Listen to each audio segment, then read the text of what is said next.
সেই ফ্যাসিস্ট সরকার, যে ফ্যাসিস্ট সরকার আলেম ওলামাদের উপরে অত্যাচার করেছে, নির্যাতন করেছে, আলেম ওলামারা বিনা কারণে কারাগারে অন্তরীণ থেকেছে।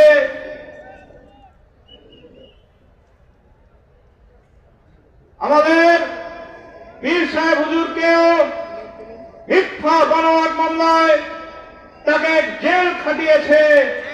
সেই ফ্যাসিস্ট হাসিনার পতন 5ই আগস্ট মহান আল্লাহর নির্দেশে, সেই 5ই আগস্ট ছাত্র জনতার গণঅভ্যুত্থানের মাধ্যমে ফ্যাসিস্ট স্বৈরাচার শেখ হাসিনা সরকারের পতন হয়েছে। 5ই আগস্টের পরে আপনারা দেখেছেন এই দাউদকান্দি সহ তিতাস সহ আমাদের বিভিন্ন এলাকায় বাধাহীন ভাবে ইসলামিক ওয়াজ মাহফিল হচ্ছে। কোন বাধা আছে?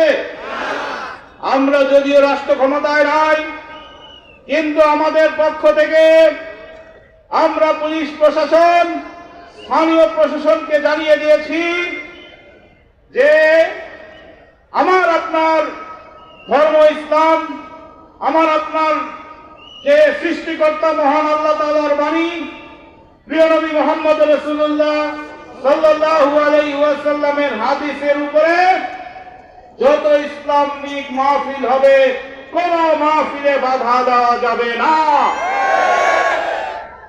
আমরা আপনাদের একটা জিনিস প্রতিশ্রুতি দিতে পারি, এই 2025 সালের শেষের দিকে যে জাতীয় সংসদ নির্বাচন আসছে, সেই নির্বাচনে আপনারা যদি ধানের শীষ মার্কায় ভোট দিয়ে বাংলাদেশ জাতীয়তাবাদী দলকে নির্বাচিত করেন, তবে যতদিন পর্যন্ত বিএনপি রাষ্ট্র ক্ষমতায় থাকবে ততদিন পর্যন্ত কোন অনুমতি ছাড়াই আপনারা ওয়াজ মাহফিল করতে পারবেন।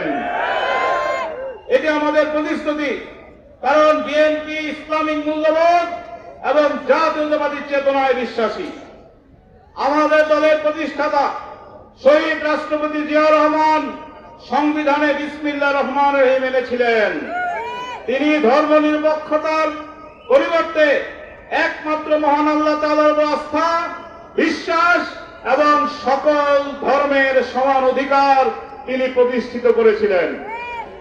তাই যখনই বিএনপি ক্ষমতায় আসে তখনই আলেম ওলামারা তাদের সম্মান নিয়ে তারা এদেশে ধর্ম চর্চা, কোরআন হাদিসের বাণী, আপনার আমার এই ইসলামকে কিভাবে মানুষের মাঝে ছড়িয়ে দেওয়া যায় সেই ব্যাপারে তারা স্বাধীনভাবে কাজ করতে পারে।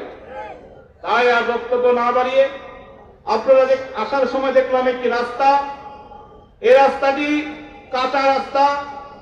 বিগত সময়ে অনেকবার চেষ্টা করা হয়েছে এই রাস্তার উন্নয়নের, কিন্তু আমরা এর উন্নয়ন গত 15 বছর দেখি নাই। উন্নয়নের জায়গায় হয়েছে চাঁদাবাজি, হয়েছে দুর্নীতি, উন্নয়নের জায়গায় হয়েছে যে যার পকেট ভারী করেছে, ঠিক কিনা?